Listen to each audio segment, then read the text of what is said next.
Hey car enthusiasts, welcome back to our channel. Today we're diving into the history books to uncover the 7 worst and dumbest cars in America from 1960 to 1965.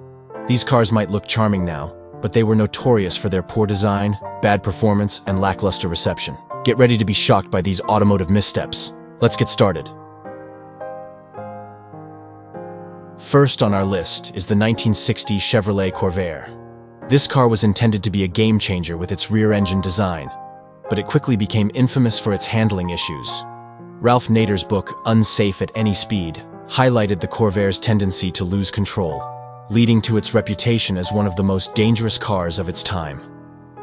The Corvair's legacy is a cautionary tale in automotive safety. The Chevrolet Corvair was introduced in 1960 as an innovative compact car that stood out in the American automotive market.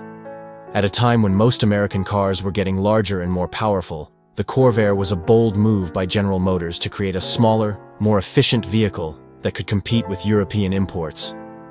The Corvair featured a rear-mounted, air-cooled flat-six engine, a design choice that was uncommon among American cars, but was inspired by the success of the Volkswagen Beetle. The Corvair's design was sleek and modern, with a unibody construction that offered a lower center of gravity and improved aerodynamics. Its independent suspension system was intended to provide a smoother ride and better handling compared to other compact cars of the era. However, these innovations came with significant challenges. The rear-engine layout, while innovative, led to handling issues, particularly in the early models. The car had a tendency to oversteer, making it difficult to control in certain driving conditions. Ralph Nader's 1965 book, Unsafe at Any Speed, brought national attention to the Corvair's handling problems. Nader's detailed critique focused on the car's propensity to lose control, especially during sharp turns or emergency maneuvers. His book accused General Motors of prioritizing cost savings over safety, claiming that the Corvair's design flaws made it inherently dangerous. This led to a public outcry and increased scrutiny of automotive safety standards. In response to the controversy, General Motors made several improvements to the Corvair's design in subsequent models. The suspension was revised, and other safety features were added to address the handling issues. Despite these efforts, the damage to the Corvair's reputation was already done. Sales declined, and the car became a symbol of automotive safety negligence. Production of the Corvair continued until 1969, but it never fully recovered from the negative publicity. The Corvair's story is a complex one. On the one hand, it was a car that embodied innovation and a willingness to take risks in design and engineering. Its rear-engine layout and independent suspension were forward-thinking features that influenced future automotive designs. On the other hand, the Corvair's handling issues and the resulting safety concerns highlighted the importance of rigorous testing and prioritizing consumer safety in vehicle design. Today, the Corvair is remembered as a controversial yet influential car. It has a dedicated group of enthusiasts who appreciate its unique design and historical significance. Restored Corvairs can often be seen at classic car shows, where they stand as a testament to a daring but ultimately flawed experiment in automotive history. The legacy of the Chevrolet Corvair serves as a reminder of the importance of balancing innovation with safety. It underscores the need for thorough testing and consideration of potential risks in the development of new automotive technologies. The Corvair's story has had a lasting impact on the industry, leading to increased regulatory oversight and a greater emphasis on vehicle safety. In conclusion, the 1960 Chevrolet Corvair is a fascinating chapter in automotive history. Its ambitious design and the controversy that surrounded it provide valuable lessons for both manufacturers and consumers. The Corvair's legacy is a cautionary tale, reminding us of the critical role that safety must play in the pursuit of innovation. Thank you for joining us as we explore the intriguing stories of forgotten automotive legends. Stay tuned for more fascinating tales of cars that have left their mark on history. Next up is the 1961 Ford Thunderbird convertible. While the T-Bird had a glamorous image, the 1961 convertible model had a major flaw. Its retractable roof mechanism was overly complex and prone to failure. Owners often found themselves stuck with half-open roofs, leading to frustration and disappointment. The Ford Thunderbird, first introduced in 1955, quickly became a symbol of American luxury and style. By 1961, the Thunderbird had evolved into a larger, more sophisticated vehicle. aimed at a more affluent market. The third-generation Thunderbird, known for its distinctive bullet bird design, featured sleek, aerodynamic lines and a host of innovative features that set it apart from other cars of the era. The 1961 Thunderbird Convertible was particularly eye-catching, with its long, low silhouette and impressive styling. It was equipped with a 390 cubic inch V8 engine, delivering strong performance and a smooth ride. The car's interior was equally luxurious, featuring high-quality materials and a futuristic dashboard design that exuded elegance and comfort. However, the highlight of the 1961 Thunderbird Convertible was also its Achilles heel: the retractable roof mechanism. Ford aimed to create a seamless and convenient convertible experience by developing a complex system that allowed the hardtop roof to fold away into the trunk at the touch of a button. This mechanism involved a series of electric motors, relays, and switches that worked in concert to raise and lower the roof. In theory, this innovative system was a marvel of engineering, offering the best of both worlds: the comfort and security of a hardtop with the open-air freedom of a convertible. In practice, however, the mechanism proved to be highly unreliable. Owners often experienced mechanical failures, leaving them stuck with roofs that were partially open or closed. The intricate system was difficult and expensive to repair, leading to widespread frustration among Thunderbird owners. The retractable roof's propensity for failure was not just an inconvenience. It also exposed the car's interior to the elements, potentially causing damage to the upholstery and electronic components. This issue tarnished the Thunderbird's otherwise stellar reputation and highlighted the risks of overcomplicating automotive technology without thorough reliability testing. Despite these problems, the 1961 Thunderbird Convertible remains a beloved classic among car enthusiasts. Its design and luxurious features are still admired, and well-maintained examples can fetch high prices at auctions. For many, the car's unique place in automotive history outweighs its mechanical shortcomings. The story of the 1961 Ford Thunderbird Convertible is a reminder of the fine line between innovation and practicality in automotive design. While striving to offer cutting-edge features and convenience, manufacturers must also ensure that these innovations are reliable and user-friendly. The Thunderbird's retractable roof mechanism, while a brilliant idea, ultimately fell short in execution, serving as a lesson in the importance of balancing complexity with dependability. In conclusion, the 1961 Ford Thunderbird Convertible stands as a symbol of mid-century American luxury and ambition. Its glamorous image and advanced features are tempered by the practical challenges it presented to owners. The car's legacy is a testament to the innovative spirit of the era and the lessons learned from pushing the boundaries of automotive technology. Thank you for joining us as we continue to explore the fascinating stories of classic cars. Stay tuned for more intriguing tales of automotive history. Coming in at number 3 is the 1962 Dodge Dart. This car was criticized for its unattractive, boxy design and lackluster performance. The Dart's V8 engine was underpowered, and the car's handling left much to be desired. It struggled to compete with other models of the era, making it a forgettable entry in Dodge's lineup. The 1962 Dodge Dart was introduced during a time of fierce competition in the American automotive market.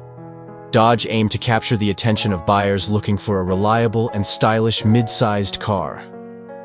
However, the Dart's design and performance issues quickly overshadowed its potential.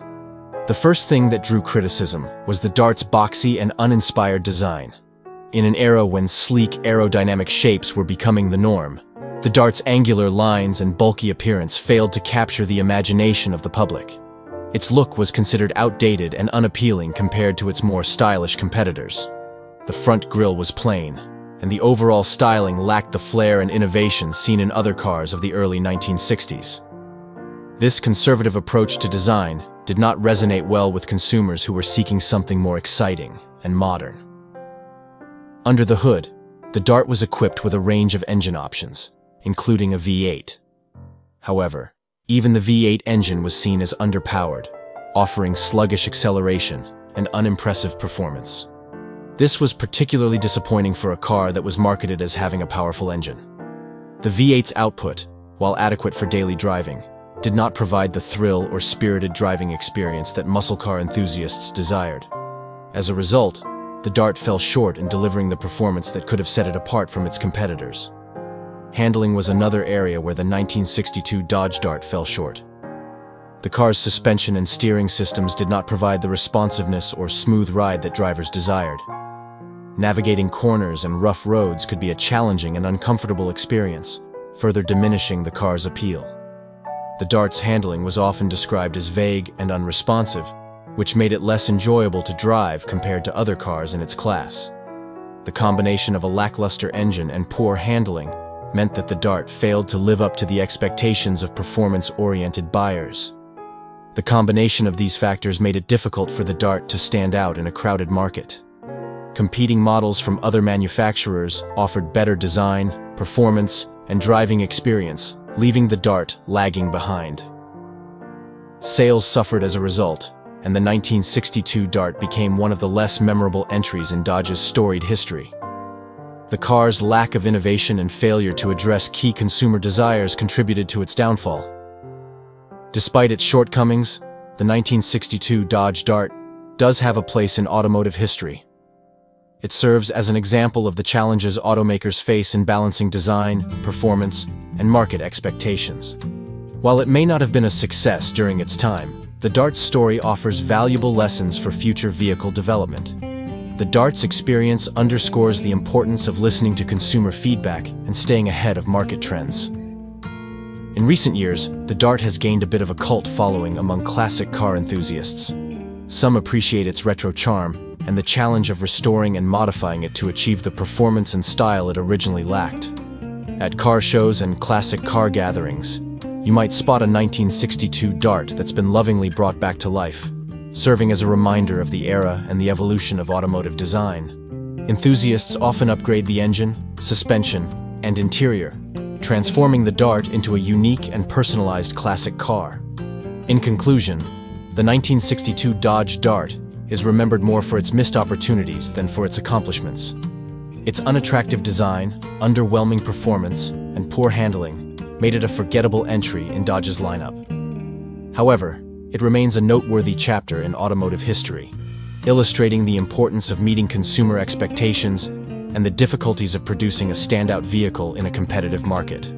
The Dart's legacy highlights the need for continuous innovation and the risks of complacency in the automotive industry. Thank you for joining us as we delve into the stories of these automotive legends. Stay tuned for more intriguing tales of cars that have left their mark on history. At number 4, we have the 1963 Studebaker Wagon Air. This station wagon featured a unique sliding roof, intended to provide more cargo space. However, the roof mechanism was prone to leaks and mechanical issues. The Wagon Air's innovative idea was overshadowed by its practical problems, leading to poor sales and a tarnished reputation. The 1963 Studebaker Wagon Air was introduced as a revolutionary concept in the world of station wagons. Studebaker engineers designed the car with a sliding rear roof section that allowed for the transportation of tall or bulky items that wouldn't fit in a conventional wagon.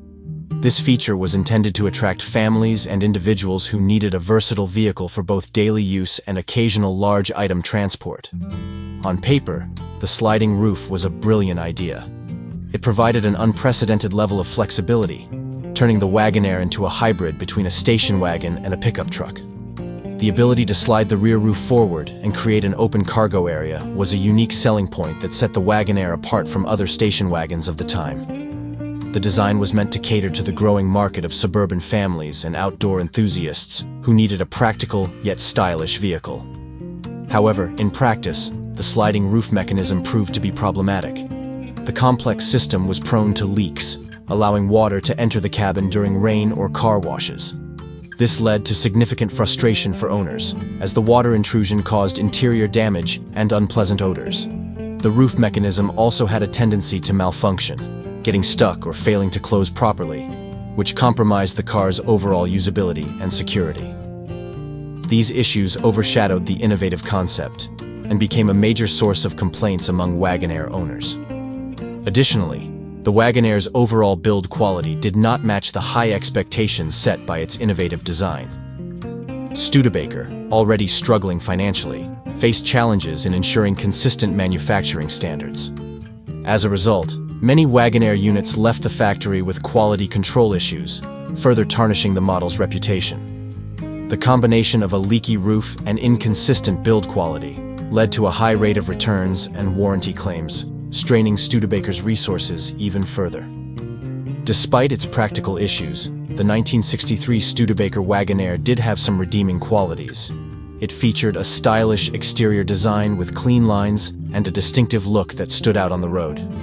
The interior was spacious and comfortable, offering plenty of room for passengers and cargo alike. The car was powered by a range of V8 engines that provided adequate performance for its class. However, these positive aspects were not enough to overcome the significant drawbacks of the sliding roof mechanism. Sales of the Wagonair were disappointing, and Studebaker's attempt to rectify the roof issues with subsequent models did little to improve its reputation. The company tried to address the leaks and mechanical problems by introducing design changes and better sealing techniques, but the damage to the Wagonair's reputation had already been done.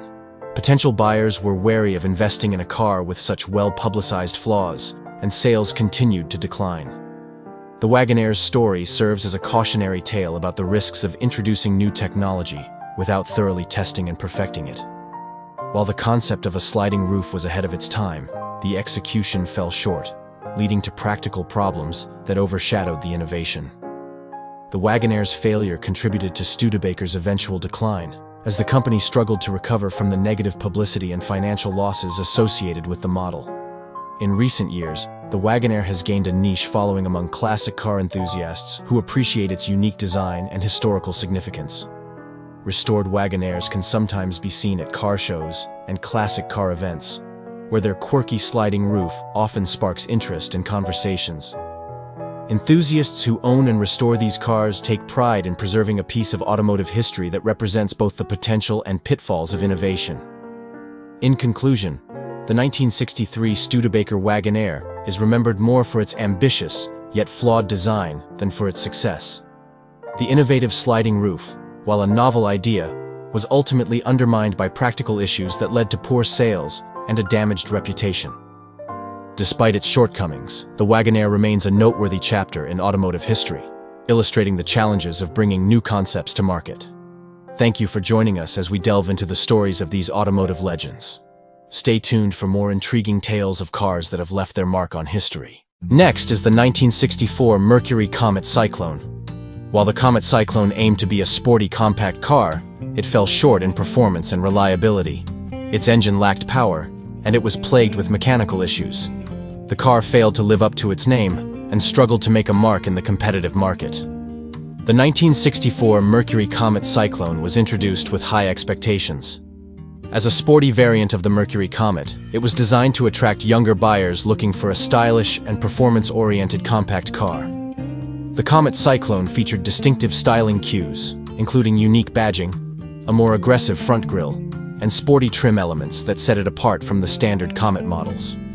Under the hood, the Comet Cyclone was equipped with a 289 cubic inch V8 engine, which on paper seemed like a promising power plant for a sporty car. However, in reality, the engine's performance was underwhelming. With a modest output of around 210 horsepower, the Cyclone struggled to deliver the exhilarating driving experience that buyers expected. Acceleration was sluggish, and the car's overall performance did not match the sporty image it tried to project. This lack of power was a significant drawback in a market where competitors were offering more potent and thrilling options. In addition to its lackluster performance, the Comet Cyclone was plagued with mechanical issues that further tarnished its reputation. Owners reported frequent problems with the engine, transmission, and electrical systems, leading to a high level of frustration and dissatisfaction. These reliability issues undermined the car's appeal and made it a less attractive option for potential buyers. The combination of an underpowered engine and frequent mechanical failures meant that the Comet Cyclone could not deliver on its promise of sporty and reliable transportation. The Comet Cyclone's interior, while stylish, also had its shortcomings. The cabin was cramped and lacked the comfort and refinement found in some of its competitors. The quality of materials used was subpar, and the overall build quality did not inspire confidence. This was particularly disappointing for a car marketed as a premium compact option. Buyers who expected a higher level of fit and finish were often let down by the Cyclone's interior, which felt cheap and poorly assembled. Sales of the 1964 Mercury Comet Cyclone were disappointing, as buyers turned to other models that offered better performance, reliability, and overall value. The Cyclone struggled to carve out a niche in a highly competitive market, and its shortcomings became more apparent as the years went by. Mercury's attempt to create a sporty compact car fell short, and the Comet Cyclone faded into obscurity as a result. Despite its flaws, the Comet Cyclone did have a few redeeming qualities. Its distinctive styling and sporty appearance gave it a certain appeal, and it remains a visually interesting car even today. For classic car enthusiasts, the Comet Cyclone represents an intriguing piece of automotive history, offering a glimpse into the challenges and missteps of the 1960s American car market. Restored examples can sometimes be found at classic car shows, where they serve as a reminder of the ambitious yet flawed attempt by Mercury to create a standout compact sports car. In recent years, the Comet Cyclone has garnered some attention from collectors and restorers who appreciate its unique place in automotive history. Enthusiasts who take on the challenge of restoring these cars often address the mechanical issues and upgrade the engine to improve performance, transforming the Cyclone into a more enjoyable and reliable classic car. While it may never achieve the legendary status of some of its contemporaries, the Comet Cyclone continues to captivate those who appreciate its distinctive style and the story behind its creation. In conclusion, the 1964 Mercury Comet Cyclone is remembered more for its ambitious goals than for its achievements. The car's underpowered engine, mechanical issues, and lack of refinement prevented it from becoming the sporty compact car it aimed to be. Despite its shortcomings, the Comet Cyclone remains an interesting chapter in automotive history, illustrating the challenges of creating a successful performance-oriented vehicle in a competitive market. Thank you for joining us as we explore the stories of these automotive legends. Stay tuned for more intriguing tales of cars that have left their mark on history. At number 6, we have the 1964 Ford Fairlane Thunderbolt. This car was designed for drag racing and featured a powerful engine, but it was virtually unusable as a daily driver. With no soundproofing, minimal interior, and poor handling, the Thunderbolt was impractical for most consumers, making it a niche vehicle that didn't appeal to the general public. The 1964 Ford Fairlane Thunderbolt was born out of Ford's desire to dominate the drag racing scene. To achieve this, Ford took the lightweight Fairlane body and stuffed it with a monstrous 427 cubic inch V8 engine, which was capable of producing over 600 horsepower. This made the Thunderbolt a formidable contender on the drag strip, capable of achieving quarter-mile times in the low 11-second range, a remarkable feat for its time. The Thunderbolt's exterior was a no-nonsense affair, stripped of any unnecessary weight. The front bumper was replaced with a lightweight aluminum version, and the hood featured a massive air scoop to feed the hungry V8 engine. The windows were made of lightweight plexiglass, and the car sat on a set of skinny tires up front and wide drag slicks at the rear, giving it a menacing stance. Inside, the Thunderbolt was a Spartan affair. The interior was stripped down to the bare essentials, with no soundproofing, carpeting, or even a radio. The lightweight bucket seats were designed for functionality rather than comfort, and the dashboard was a simple, utilitarian design. This minimalist approach was all in the name of performance, shaving precious pounds off the car's weight to maximize its speed on the drag strip. However, these performance-focused modifications came at the cost of practicality.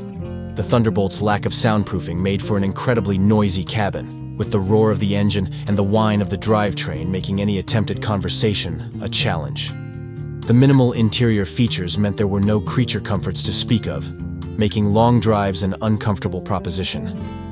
The handling, while adequate for straight-line speed, was less than ideal for everyday driving, with the car feeling unwieldy and difficult to control on regular roads. The Thunderbolt's specialized nature meant it was not suited for the average consumer. It was essentially a race car with license plates, designed to do one thing exceptionally well: go fast in a straight line. For the general public, who needed a car that could handle daily commutes, run errands, and provide a comfortable ride, the Thunderbolt's compromises were too significant. As a result, the Thunderbolt remained a niche vehicle, revered by drag racing enthusiasts, but largely overlooked by the mainstream market. Despite its impracticality for everyday use, the Thunderbolt earned a legendary status in the world of drag racing. Its limited production run, with only 100 units built, makes it a highly sought-after collector's item today. The Thunderbolt represents a unique moment in automotive history, where manufacturers pushed the boundaries of performance in the pursuit of racing glory. In conclusion, the 1964 Ford Fairlane Thunderbolt was a marvel of engineering, designed to excel in a very specific context. Its powerful engine and lightweight construction made it a drag strip hero, but these same features rendered it impractical for daily driving. The Thunderbolt's story is a testament to the lengths to which car manufacturers will go to achieve dominance in motorsport, even if it means creating a vehicle that few can live with on a daily basis. Thank you for joining us as we explore the stories of these automotive legends. Stay tuned for more intriguing tales of cars that have left their mark on history. And finally, we have the 1965 Rambler Marlin. This car was American Motors Corporation's, AMC, bold attempt to tap into the growing sporty fastback market, but it ended up with an awkward, unattractive design. Despite its ambition, the Marlin's performance and handling were mediocre, and it struggled to make a lasting impression on buyers. Its peculiar styling and lackluster driving experience earned it a place on our list.